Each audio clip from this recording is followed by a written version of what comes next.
मैं उन्हीं मुसलमानों से एक सवाल कर रहा हूं, सच बताओ कुरान शरीफ पे हाथ रख करके, करबला में क्या हुआ था?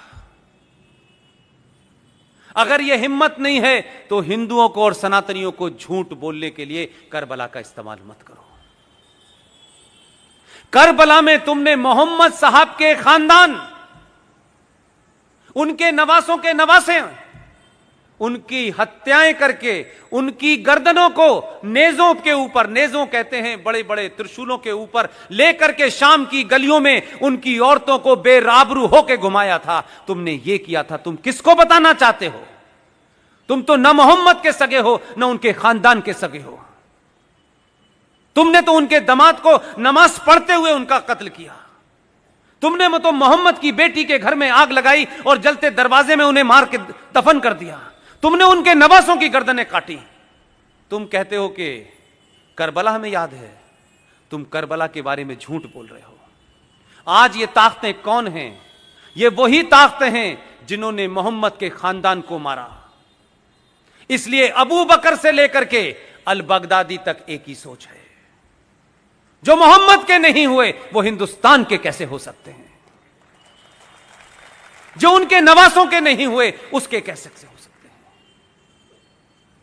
हमको सिखा रहे हो। हमने तो और हमारे डीएनए में तो राजा दाहिर सेन का इतिहास नहीं पढ़ा है तुमने, और मक्कार इस देश के इतिहासकारों ने पढ़ाया नहीं है। और हमें यह जिज्ञासा नहीं है कि हमारे पूर्वज कौन थे।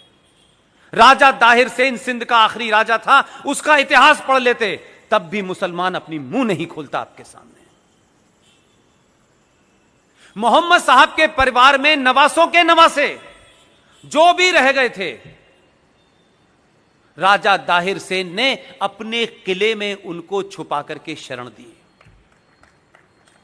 लेकिन बदकिस्मती और ट्रेजेडी देखिए कि कासिम जो चला था वहां से, पूरा नाम उसका क्या है? मोहम्मद बिन कासिम।